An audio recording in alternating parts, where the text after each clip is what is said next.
저는 오늘 이 민수기의 한 대목, 그리고 요한복음 18장에 있는 말씀, 그리고 마가복음 3장 4절에 있는 말씀을 전부 합하여서 강의 설교의 제목을 6월절과 무교절 제사와 그리스도, 그렇게 잡아보았습니다. 6월절이 거기 들어 있었고, 무교절 제사에 관한 규정도 있었고, 그리고 그리스도와의 관계에 대해서 그렇게 알아보기 위해서 그렇게 제목을 정했습니다. 설교 요지를 미리 말씀을 드리면 이미 말씀드린 그대로입니다. 모세오경, 민수기를 이야기합니다. 모세오경에서는 무교절 첫날에는 성회로 모이도록 그렇게 규정이 되어 있는데, 예수님 당시 대제사장과 유대교 지도자들은 어째서 6월절 잔치를 먹고자 하고 있는지 그 이슈에 대해서 좀 알아봅니다. 성회로 모이라고 했는데 그 대신에 6월절 잔치를 벌이고자 하고 있기 때문입니다. 두 번째 이슈는 그들은 6월절 잔치를 더럽히지 않기 위해서 예수님을 이방인인 로마 총독의 손을 빌려서 죽이고자 하고 있는데, 이것은 어떤 죄에 해당이 되는가 하는 것을 좀 말씀을 드리고자 합니다. 오늘 저희들은 주 2018년 성탄일을 이틀 앞두고 있는 주일입니다. 그러므로 오늘 특별히 성찬식을 같이 할 텐데, 그 의미가 전부 6월절과 무교절 제사와 그리스도와의 관련성 속에서 살펴보는 것이 가장 정확하기 때문에 이렇게 설교 말씀을 드리고자 합니다. 먼저 민수기로 가셔서 본문 말씀을 다시 한번 좀 보시겠습니다. 성경 말씀 구절을 보시면서 관련되는 의미를 같이 풀이를 해보고 또 말씀의 뜻을 깨닫고 하기를 원합니다. 민수기 제28장 16절입니다. 첫째 달 14째 날은 여호와를 위하여 지킬 6월절이며, 이것은 데피니션을 이야기합니다. 6월절이란 무엇인가? 그것은 민수기 28장 16절에 따르게 되면 첫째 달 14째 날에 여호와를 위하여 지키는 것이 6월절이다. 그렇게 되어 있습니다. 그러므로 6월절이라고 하면 그것은 첫째 달 14째 날, 우리말로 하게 되면 정월 14일을 의미합니다. 그런데 출애굽기 12장에 가게 되면 이것은 아비월이라고 해서 인위적으로 혹은 신의적으로 하나님께서 명령하셔서 4월달을 유대인 달력으로, 고대 달력으로 1월달로 일부러 그렇게 고의적으로 만든 겁니다. 그러므로 여기서 정월 혹은 첫째 달이라고 하는 것은 우리 같은 북반부에 있는, 여기는 지금 남반부 뉴질랜드입니다만은 우리 한국 서울은 북반부에 있잖아요. 거의 위도상으로는 조금 아래가 됩니까? 어쨌든 지중해 쪽으로 이어지는 이스라엘입니다. 같은 북반부에 있기 때문에 월이 같습니다. 추나 추동이 거의는 같습니다. 그러므로 4월달이면 봄철입니다. 봄철 4월달을 일부러 정월로 만들었다. 왜 그랬을까? 첫 번째 달이 의미가 있기 때문에 하나님이 새로운 인생과 새로운 역사를 시작하신 것을 제일 첫머리에 두어라 하는 뜻입니다. 그래서 첫째 달 14째 날, 특별히 14일은 출애굽기 12장에 오늘 읽지는 않았습니다만 보면 그날이 10일부터 양을 선택해서 두었다가 4일이 지나서 정월 14일에 양을 잡는 날입니다. 언제 잡느냐? 어두워지면 못 잡잖아요. 그래서 낮 동안에 잡습니다. 오후쯤에 잡죠. 근데 여기서 하나 조심해서 생각하셔야 될 것은, 우리는 밤 12시가 되면 하루가 시작이 됩니다. 그래서 낮을 지내고 밤 12시 자정이 되게 되면 직전에 하루가 끝납니다. 우리는 그런 시스템을 갖고 있는데, 이것이 고대 유대인들에게는 좀 틀립니다. 언제부터 하루가 카운팅 되기 시작하느냐 하니까 밤 12시가 아니고 해가 지고 어두워지고부터, 그때부터 해가 지게 되면 그때부터 카운팅을 합니다. 그것은 창세기 1장에 따른 계산법입니다. 그러므로 14째 날은 언제 끝나는가 하면 그날에 해가 지게 되면 그날은 끝납니다. 그러면 14일 날 양을 잡아라, 6월절 어린 양을 잡아라 하면 언제 잡아야 되는가 하면 어두워지기 전에, 아직 해가 있을 동안에 14일 날에, 14일이 이미 그 전날 해가 어두워져서부터 쭉 카운팅이 돼서 왔다가 14일 낮이 계속되다가 드디어 낮이 황혼으로 접어들게 되면 이제 드디어 해가 지면 끝납니다. 그래 끝나기 전에 무엇을 해야 되느냐? 6월절은 바쁩니다. 왜? 해가 지기 전에 14일 날 양을 잡아야 되기 때문에. 또 하나 더 해야 되는 일이 있습니다. 여기에 나타나 있지 않지만 6월절에는 또 하나를 더 합니다. 양을 잡고 그 양을 피를 대문에 발라야 됩니다. 대문은 이렇게 네모 형태로 직사각형으로 되어 있잖아요. 모르고서 문지방에 바르면 안 됩니다. 밑에 바르게 되면 긴 옷을 입고 출입할 때 전부 피가 묻기 때문에 하나님은 그렇게 못하게 했습니다. 양쪽 문 기둥에 바르고 위에 있는 문 위에도 대들보 비슷한 게 있잖아요. 문인방이라 그러잖아요. 끌어올릴 인자를 써서 거기에 바릅니다. 그렇게 3면에 발라둡니다. 그리고 나서 6월절에는 어두워져도 절대로 바깥으로 피를 바른 다음에는 바깥 출입을 해서는 안 됩니다. 하다가는 그날 밤에 여호와께서 보내신 천사에 의해서 죽음의 천사에 의해서 장자가 전부 죽임을 당하기 때문입니다. 그러므로 그날만은 꼼짝하지 말고 어린 양의 피를 바른 그 집 안에서 식사를 해야 됩니다. 식사가 언제 시작될까요? 14일일까요? 15일일까요? 예, 15일입니다. 유의하셔야 됩니다. 15일 날 시작되는 그날 밤에 식사를 하는데 특별한 식사를 합니다. 그것이 6월절 만찬이고 또 오늘 우리 요한복음에서 봤습니까? 거기서 18장에 보셨던 바로 그 최후의 만찬이 바로 그날 식사가 됩니다. 세 가지 음식이 준비됩니다. 첫째 하나는 어린 양의 양고기를 구워서 먹습니다. 두 번째는 무엇을 먹을까요? 그 계절에 나는 쓴나물을 먹습니다. 세 번째가 중요합니다. 역시 녹말을 먹어야 되잖아요. 그래서 빵을 먹는데 이스트가 들어가지 아니한, 누룩이 들어가지 아니한 빵을 먹기 때문에 금빵처럼 딱딱합니다. 우리 비스켓처럼. 그런 것을 우리 유대인들은 맛조라고 그러는데 그것을 곁들여서 먹습니다. 그것을 무교병이라고 하기 때문에 무교절이 시작됩니다. 무교절 음식을 먹기 때문에 6월절 음식 또는 무교빵을 먹기 때문에 이제는 드디어 무교절이 시작된다. 6월절이 끝나고 무교절이 시작된다. 그렇게들 이야기합니다. 그런데 특별히 이제 무교절에서 의미가 있는 것은 오늘 우리 민수기 28장에서 봅니다. 17절 또 그달 15째 날부터는 명절이니 자 이제 해가 지게 되면 양을 잡고 양의 피를 바르고 나서 그 다음에 그 밤에 6월절 식사를 합니다. 무교병을 먹고 하는 그때는 벌써 명절이 시작되는데 그것이 무교병을 먹기 때문에 무교절이 시작됩니다. 그리고 낮이 되게 되면 그것이 무교절 첫날이 됩니다. 첫날에는 무엇을 해야 될까요? 18절이 나타납니다. 오늘 저는 18절 때문에 사실은 전부 읽어보자고 한 겁니다. 그 첫날에는 무교절 첫날에는 명절 첫날에는 성회로 모일 것이요 홀리 아셈블리 아무 일도 하지 말 것이며 안식일에 성회로 모이고 아무 일도 하지 않습니다만 여기 특별히 토요일이 안식일이 아니더라도 무조건 15일이 되게 되면 정월 15일에는 고대 유대인 달력으로 전부 모여서 성회를 지켜라. 이날이 바로 성찬식이 있는 날입니다. 그래서 제가 지금 의미를 관련지어서 생각해 보자고 합니다.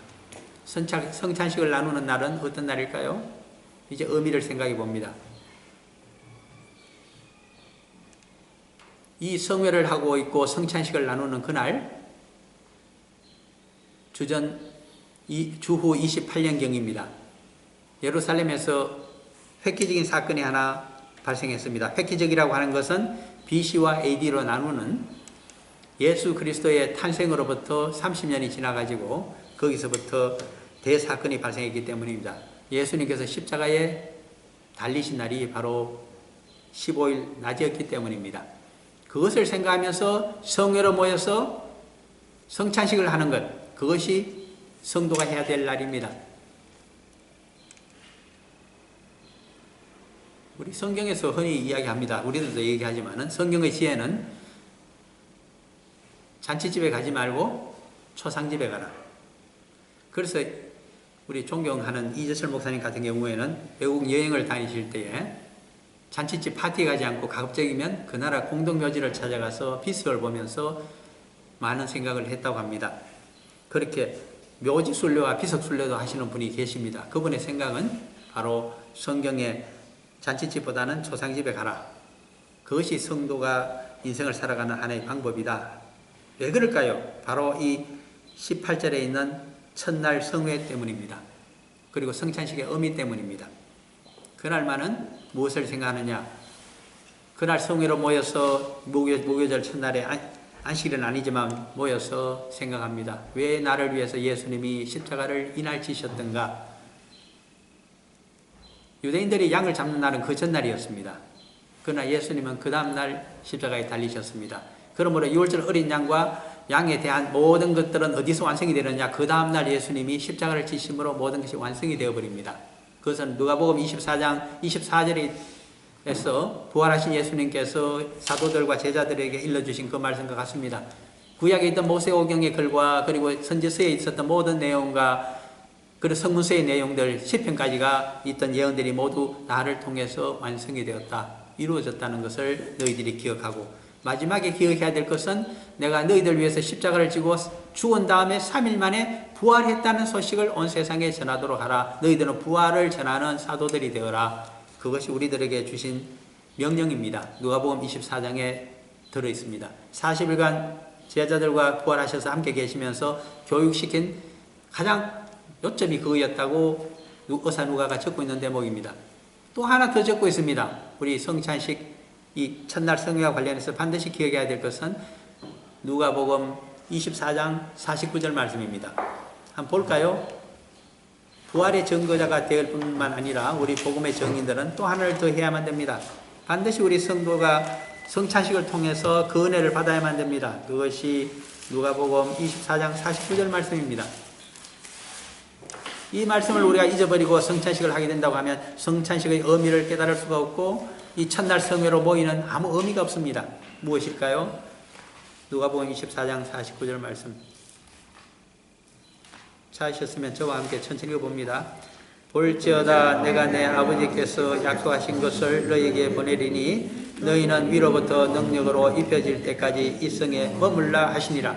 이 성에 머물라 하는 것은 이 성에 예루살렘 성에 모여서 기도하고 간구하며 말씀을 나누되 그 집 밖으로 나가서 아무런 액션도 하지 말라 이야기입니다. 우리가 이 사실을 정확히 모르고 있기 때문에 너무나 많은 실패를 경험하고 있고 한국 교회가 나락으로 떨어지고 있습니다. 성도들이 지멋대로 인생을 살아가고 있습니다. 왜 그럴까요?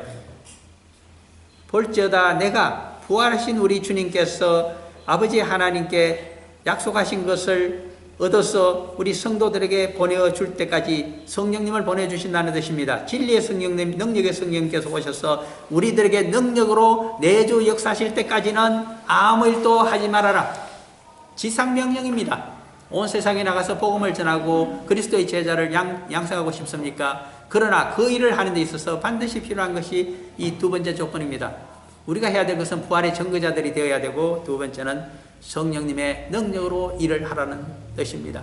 성령님께서 하나님의 지혜의 말씀을 깨닫게 해주시면 그 깨달은 말씀대로 실천하라는 뜻입니다. 너 생각대로 너 방법대로 절대로 하지 말아라. 그것은 보완적인 것이지 종적인 것이지 주인의 것이 아니다고 하는 말씀입니다. 그래서 우리가 실패합니다. 성령님께서 깨우쳐 주신 것을, 이 말씀을 비추어서 우리들에게 진리를 깨닫게 해주는 것을 잊어버리고 그 과정을 거치지 않고 자신의 생각대로 나가서 일하기를 시작합니다. 그렇게 되면 우리 주님께서 말씀하십니다. 7장 21절입니까? 마태복음. 나더러 주여 주여 하는 자마다 내 말을 듣고 아버지 하나님의 뜻대로 행동하지 아니하기 때문에, 성령님의 깨우침을 받아서 행동하지 아니하고 이 말씀을 따라서 행동하지 아니하였기 때문에 나는 너희들을 그 모든 행동에 대해서 나는 모른다고, 그 모든 업적에 대해서도 내가 모른다고 심판대 앞에서 정언하리라. 우리가 그것을 생각하셔야 됩니다.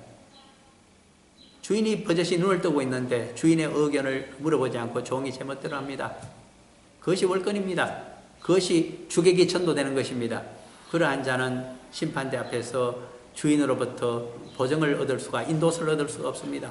그러므로 오른쪽 길이 아니라 왼쪽 길로 들어갈 수밖에 없습니다. 영생이 아니라 영벌로 들어가는 의미가 거기 있습니다. 그러므로 우리들에게 성찬식이 필요합니다. 성회가 필요합니다. 그런데 오늘 요한복음 18장을 봤습니다. 거기 보면 유대교 지도자들인 대제사장과 그리고 서기관들 또한 장로들이 예수님을 자신들의 사내들인 대공의 비상총회로 모여서 거기서 이단에 해당하는 자로 정죄를 했습니다. 이제는 처형을 해야 되는데 자신들이 처형권이 없었습니다. 그래서 아주 합법적으로 그리고 합리적으로 예수님을 끌고 로마 총독에게 가고 있습니다. 그것이 요한복음 18장에 있는 내용이었습니다. 그런데 그 중에 특별히 우리의 눈을 번쩍 뜨게 하는 단어 하나가 있기 때문에 28절을 다시 읽어보고자 합니다. 요한복음 18장 28절입니다. 다시 읽어봅니다. 그들이 예수를 가야바에게서 관정으로 끌고 가니 새벽이라 그들은 더럽힘을 받지 아니하고 유월절 잔치를 먹고자 하여 관정에 들어가지 아니하더라. 아멘. 유월절 잔치라는 말이 나옵니다. 그리고 이게 새벽이라고 하는 것은 14일 날 유월절 14일 날이 지나고 이제 그날 준비했던 유월절 최후의 만찬을 15일 날 밤에 일찍 드셨습니다. 그리고 제자들을 끌고 게세마네 동산에서 가셔서 15일 날 밤입니다. 거기서 한밤중에 체포를 당해서 신문을 받다가 새벽녘에 비상총회 예루살렘에서 있은 사내들인 대공회에서 정죄를 당하시고 이제는 처벌을 하기 위해서 처벌권을 갖고 있는 정치적인 총독입니다. 로마 총독 앞에 새벽 일찍 끌고 갔습니다. 이것이 바로 15일 날 있었던 성회로 모이기 위한 날입니다. 그날 낮이 되면 성회로 모여야 됩니다. 그런데 새벽에 가야바가 대제사장입니다. 당시에 예수를 가야바에게서 관정으로 유대인 총독이 있는 관청으로 그 집으로 끌고 가니 새벽이라 15일 성회 날이 이제 낮에 있게 됩니다. 그들은 더럽힘을 받지 아니하고 유월절 잔치를 먹고자 하여 관정에 들어가지 아니하더라. 유월절 잔치가 나타납니다.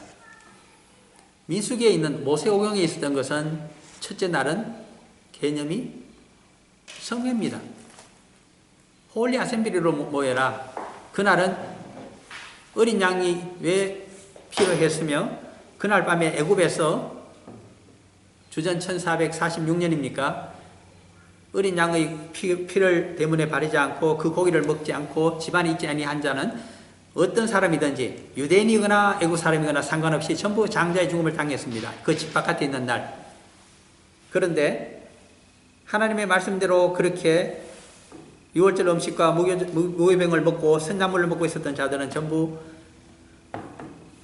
죽음을 면했습니다. 그 의미가 무엇인지를 곰곰이 생각하면서 지내는 날이 첫날의 성회입니다. 무교절 성회가 되겠죠. 그런데 그것을 하지 않고 이 유대교 지도자들이 무엇을 먹고자 함입니까? 성회 대신에 유월절 잔치입니다. 제가 성회에서 해야 되는 것은 성찬식과 마찬가지로 그날 돌아가신 예수님의 십자가의 대속의 죽음에 대해서 깊이 생각하고 성령께서 우리들에게 역사하셔서 앞으로 부활의 증거자 로 우리를 사용해 주십사 하고 강구하는 날이 성회라고 그 의미를 말씀드렸습니다. 그런데 유대교 지도자들은 그렇게 하지 않습니다. 유월절 잔치를 먹고자 합니다. 무엇 때문에 그들이 잔치를 벌입니까? 그것은 뻔합니다. 자신들을 압제하던 노예로 부려먹던 이방 나라 애굽 제국에서는 그날 밤에 바로 황제인 바로의 맏아들부터 시작해서 모든 권력 있는 신하들의 맏아들 그리고 모든 애굽 백성들의 맏아들까지 모두 죽임을 당했습니다. 그러나 자신들에게는 여호와 하나님께서 유월절을 주셨기 때문에 유월절 행사를 치르고 있는 동안에는 모두가 죽음을 면했습니다. 그러므로 이방인들에게는 멸망의 날이요 자신들에게는 구원의 날입니다. 그 날이 새벽이 지나고 밝아오자 전부 출애굽 해방을 있었습니다. 그것이 출애굽기 12장 뒷부분에 있는 내용입니다. 몇 년 만에 해방이 됐습니까? 430년 만에. 그 이야기를 적고 있습니다.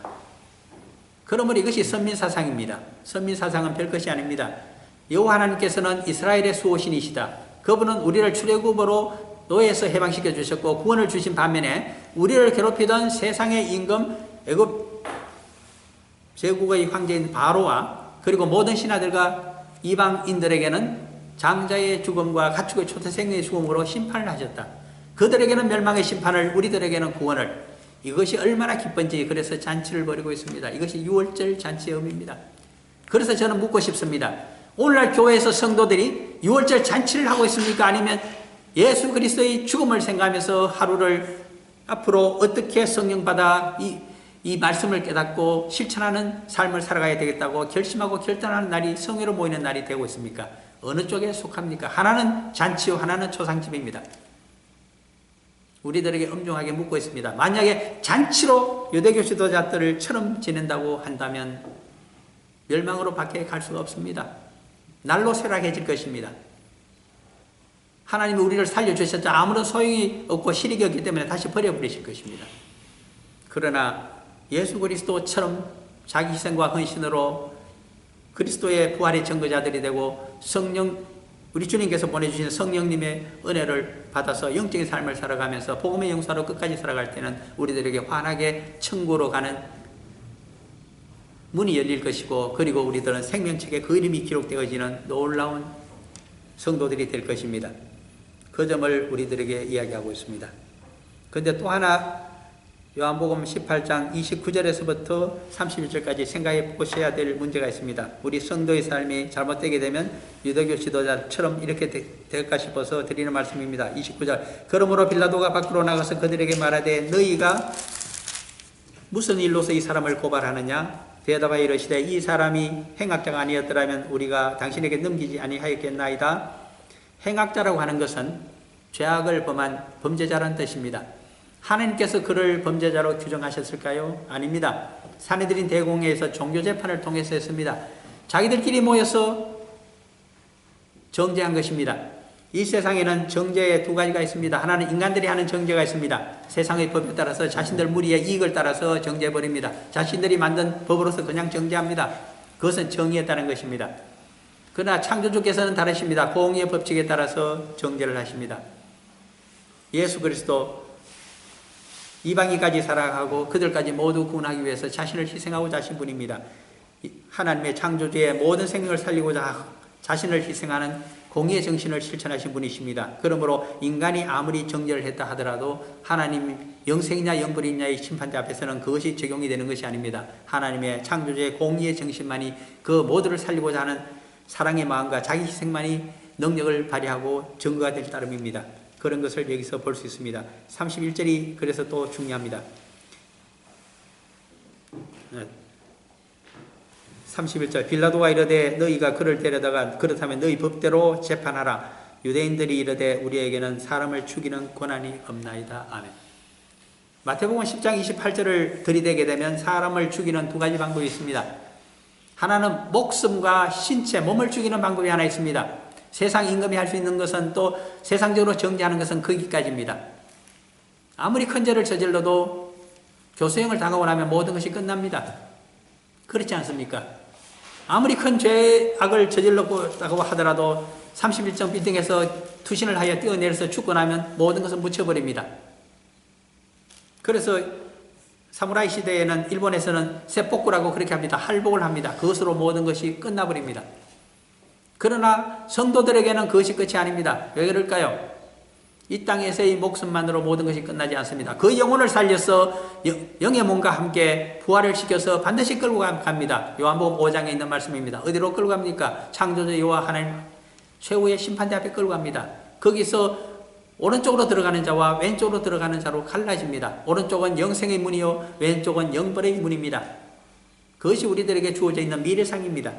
그러므로 마태복음 10장 28절에서 우리 주님께서 말씀하십니다. 몸을 죽이는 자를 두려워하지 말고 세상의 임금을 두려워하지 말고 세상의 정죄를 두려워하지 말고 세상의 정의에 그들끼리 하는 그 법을 전적으로 따라야 된다고 주장하지 말고 하나님께서 어떻게 생각하시는가, 하나님께서 말씀 가운데 무엇을 알고 어떻게 자기 희생을 하고 자기 부인을 하며 십자가를 지고 모두를 살리는 원수까지 사랑할 수 있는 방법으로 살아가라고 하시는 그 말씀을 따라 살아가는 자를 가지고 우리를 심판하시겠다는 말씀입니다. 그러므로 영혼까지 죽일 수 있는 자를 심히 두려워하라. 예수 그리스도를 본래 대속자로 오시기 때문에 나를 아무리 부인하더라도 나는 너희들을 용서해 줄 것이다. 용서의 기도까지 십자가상에서 해주셨습니다. 그러나 성령께서 오셔서 드디어 임재를 하시며 진리를 전가하시고 너희들 인생을 끌어서 모두를 구원하는 복음의 증거자로 세우실 텐데 그때는 똑바로 살아가라. 성령께서 깨우쳐 주시는 그 말씀을, 성경 말씀을 따르지 아니하고 너 멋대로 너희 뜻대로 생활하다가는 성령 훼손죄로 여호와 모독죄로 사함을 받지 못하게 될 것이다. 종의 도리를 정확하게 말씀해 주셨습니다. 그런 것들을 하기 위해서 우리들에게 명심시키기 위해서 첫째 날 성회가 있으며 잔치날이 아닙니다. 우리 주님께서 새로운 제도를 만드셨습니다. 그것이 바로 오늘 누가복음 22장에서 한번 보고자 하는 마지막 말씀이 되겠습니다. 누가복음입니다. 오늘 우리 성찬식을 위해서 특별히 보통 고린도전서 11장을 봅니다만 오늘은 원천적인 글이 실려있는 누가복음 22장으로 가셔서 14절에서부터 20절 말씀까지만 오늘 같이 한번 읽어보고자 합니다. 누가복음 22장 14절에서 20절까지 말씀, 뜻을 생각하면서 성찬식을 위해서 우리 같이 한번 읽어봅니다. 때가 이름에 예수께서 사도들과 함께 앉으사 이러시되 내가 고난을 받기 전에 너희와 함께 이 유월절 먹기를 원하였노라. 내가 너희에게 이르노니 이 유월절이 하나님의 나라에서 이루기까지 다시 먹지 아니하리라 하시고 이에 잔을 받으사 감사기도 하시고 이르시되 이것을 갖다가 너희끼리 나누라. 내가 너희에게 이르노니 내가 이제부터 하나님의 나라가 임할 때까지 포도나무에서 난 것을 다시 마시지 아니하리라 하시고 또 먹을 것을 가져 감사기도 하시고 떼어 그들에게 주시며 이르시되 이것은 너희를 위하여 주는 내 몸이라. 너희가 이를 행하여 나를 기념하라 하시고 저녁 먹은 후에 잔도 그와 같이 하여 이르시되 이 잔은 내 피로 세우는 새 언약이니 곧 너희를 위하여 붓는 것이라. 아멘. 자세하게 이 부분에 대한 강해를 잘 안 해드렸기 때문에 간단하게 좀 강해를 하면서 성찬식으로 들어가도록 하겠습니다. 때가 이르면 예수께서 사도들과 함께 앉으사 하는 것은 이것은 14일이 지나고 이제 15일 날 밤이 시작되어서 유월절 식사를 최후의 만찬을 예루살렘 성내에서 그 다락방에서 사도들과 함께 하고자 하시기 때문에 자리에 자정하셨습니다. 15일이 드디어 시작되고 유월절 식사가 시작되고 있습니다. 15절입니다. 이러시되 내가 고난을 받기 전에 너희와 함께 이 유월절 먹기를 원하였노라. 그 전에도 예수님께서는 3년 반 동안 사도들과 함께 공생애를 함께 지내셨기 때문에 평소 예루살렘에 명절도 오시거나 하시면 함께 잡수시던 곳이 있습니다. 그것이 우리가 베단이라고 알고 있습니다. 거기서 이 유월절 행사를 만찬을 하신 것으로 보입니다. 그러나 여기서 특별히 예루살렘 성에서 돌아가시기 직전에 이 유월절 식사를 함께 하기를 원하였다는 말씀을 하고 있습니다.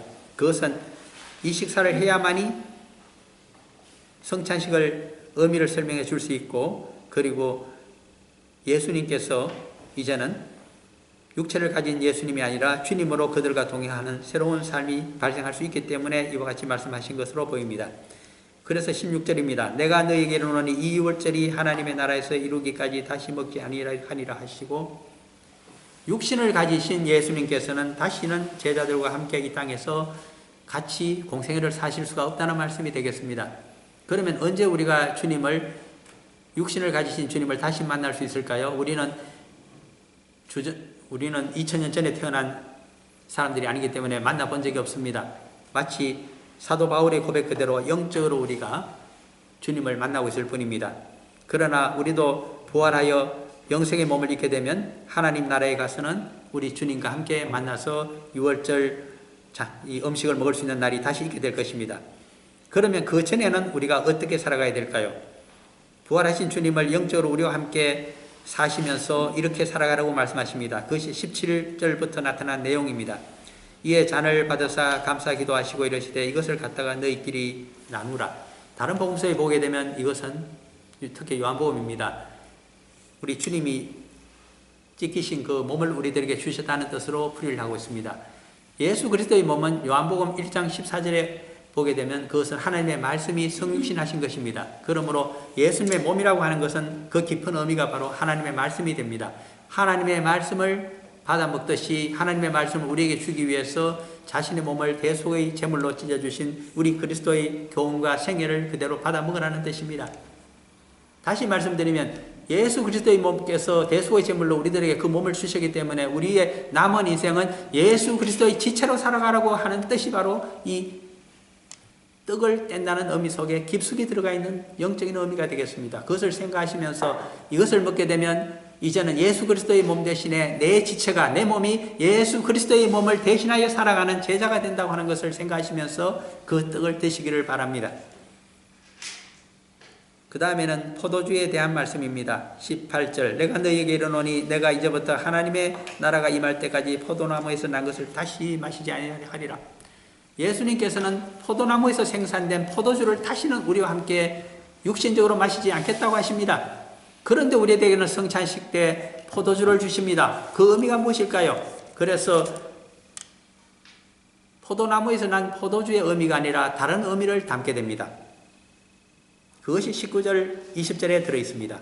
또 떡을 가져 감사기도 하시고 떼어 그들에게 주시며 이르시되 이것은 너희를 위하여 주는 내 몸이라 너희가 이를 행하여 나를 기념하라. 예수 그리스도의 몸이신 그 말씀을 먹기 때문에 너희들은 이제 나의 지체로 살아가라. 그것이 예수 그리스도를 기념하는 방법이 되겠습니다. 그러면 20절에는 이제는 포도주를 성찬식 때에 마시게 되는 의미가 20절에 들어있습니다. 저녁 먹은 후에 잔도 그와 같이 하여 이르시되 이 잔은 내 피로 세우는 새 언약이니 곧 너희를 위하여 붓는 것이라. 새 언약을 의미합니다.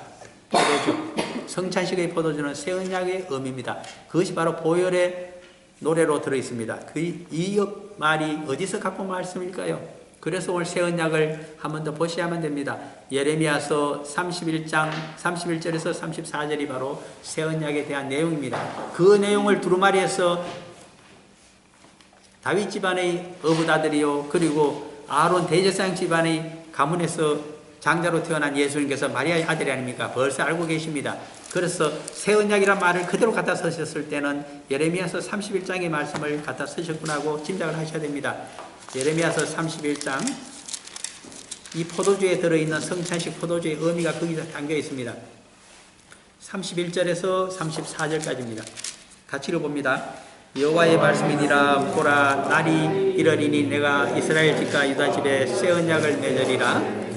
이 언약은 내가 그들의 조상들의 손을 잡고 애굽 땅에서 인도하여 내던 날에 맺은 것과 같이 아니할 것은 내가 그들의 남편이 되었어도 그들이 내 언약을 깨뜨렸습니다. 여호와의 말씀이니라.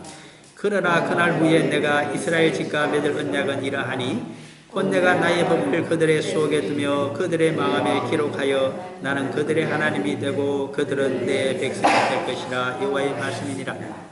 출애굽한 이스라엘 백성들을 시내산 앞에서 하나님의 백성으로 삼으시고 그들을 선택하여 제사장 나라 거룩한 백성으로 살아가라고 하셨지만은 이스라엘의 역사 가운데 이웃 이방인들에게 하나님의 축복과 구원에 대한 말씀을 전해준 적이 없습니다. 아주 이기적으로 선민 사상에 의해서만 살아갔습니다. 이방인들에게는 초상이 나고 자기들에게는 구원의 축복이 주어지기만을 바랐던 것이 선민 사상입니다. 그들이 6월절 잔치를 먹고자 하고 그리고 사람을 죽이는 부정한 것은 전부 이방인의 칼을 빌려서 합니다. 차도 살인지기가 아닙니까? 로마 총독의 칼을 빌려서 예수 그리스도까지 처형해버린 그들입니다. 그것이 부정을 타지 아니하는 방법이기 때문에 얼마나 교활하고 음모론자로 살아간 것이 이 선민들임을 알게 됩니다. 그들이 유대인들입니다. 그러므로 그들의 죄가 엄청나게 크다는 것을 우리 예수님께서는 요한복음 19장 11절에서 정확히 말씀하십니다. 그들에게 나를 이방인들의 손에 의해서 처형되도록 나를 넘겨준 유대교 지도자들의 죄는 얼마나 큰지 모르겠다. 그러므로 예수님이 돌아가신 다음에 AD 70년이 되게 되면 40년도 지나지 않아서 완전히 망하게 됩니다. 그들은 예루살렘과 유대 땅에서 쫓겨나게 되고 모든 예루살렘 성의 건물은 다 불타버리게 됩니다.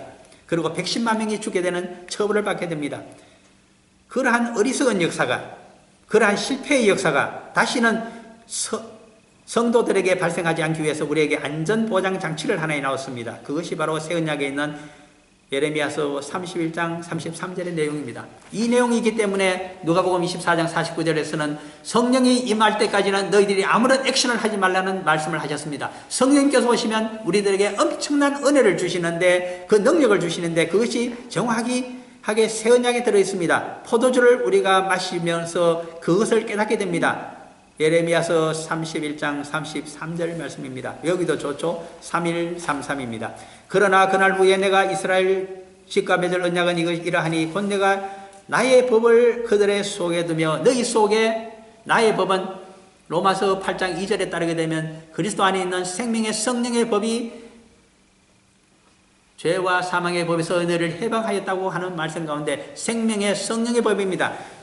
진리의 말씀을 능력으로 가지고 오시는 성령님께서 우리들에게 임재하셔서 진리를 깨닫게 하고 하나님의 말씀의 법을 깨닫게 해줌으로 해서 우리들은 죄와 사망을 이기는 영원한 승리자들이 성도의 삶을 살아갈 수 있다고 하는 뜻입니다. 이것을 우리가 포도주를 성찬식 때 마치면서 기억하셔야 됩니다. 새 언약이 내게 주어졌구나. 예수님께서 왜 그렇게 성령을 받으라고 말씀하셨던가? 성령께서 진리의 성령으로 내 마음속에 오시게 되면 죄와 사망을 이길 수 있는 능력의 영원한 말씀의 깨달음이 내게 오게 되는구나. 그래서 그 다음 구절이 나타납니다. 그들의 마음에, 이 포도주를 성찬식에 마시는 우리 성도들의 마음에 여호와 하나님의 말씀을 기록하고 예수 그리스도의 교훈과 생애를 기록해 줍니다. 다시는 잊어버리지 않도록 우리 마음판에 새겨주신다는 말씀입니다. 그러므로 우리가 위기 가운데 있을 때, 우리가 간구할 때 성령께서는 능력으로 역사하시며 하나님의 입에서 나온 그 말씀을 깨닫도록 하고 그 말씀으로 적을 모든 악한 영들을 이길 수 있는 능력으로 역사하신다는 것이 여기 들어있는 말씀의 뜻입니다. 치유의 능력 어디서 나타납니까? 이 말씀을 가지고 성령님의 가르쳐 주심을 따라서 내가 선포하고 선언하고 나아갈 때, 긍정적으로 나아갈 때 그때 오는 축복입니다. 그것이 치유의 능력이요 회복의 능력입니다. 그래서 나타나는 것입니다. 시인하지 않고 믿지 아니하고 성령께서 역사하시며 우리들에게 가르쳐주는 그 말씀을 따라서 살아가지 아니하며 그것을 선포하지 아니하고 있는데 지 뜻대로 살아가고자 하는데 세상을 의존해서 세상적인 방법으로만 내가 낫겠다고 하는데 어떻게 하나님께서 도와주십니까? 안 도와주십니다. 너는 세상의 종으로 살아가려고 그냥 버려버리십니다. 그러므로 포도주를 마시면서 생각하셔야 됩니다. 이것을 주시기 위해서 십자가에서 보혈을 흘려주시고 그 보혈을 영접하는 나에게 하나님 아버지께서 죄사함과 의인으로 만들어주시는 칭의의 은혜가 임해서 의인이 된 나에게 드디어 성령께서 임자여서 이렇게 역사하고 계시는구나.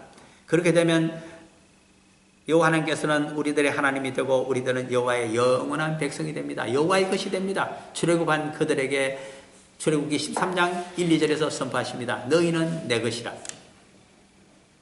6월절 죽음의 땅에서 살아난 너희는 내 것이라. 마찬가지입니다. 부활하신 주님을 믿는 우리들은 부활의 존재들이요 그리스도의 것입니다. 이제부터는 하나님의 것입니다. 그러한 뜻을 생각하시면서 오늘 성찬식 의식을 치르시는 우리들이 되시기를 간절히 바랍니다. 잠깐 기도하고 그러면 성찬식으로 들어가겠습니다. 사랑하는 아버지 하나님 감사합니다.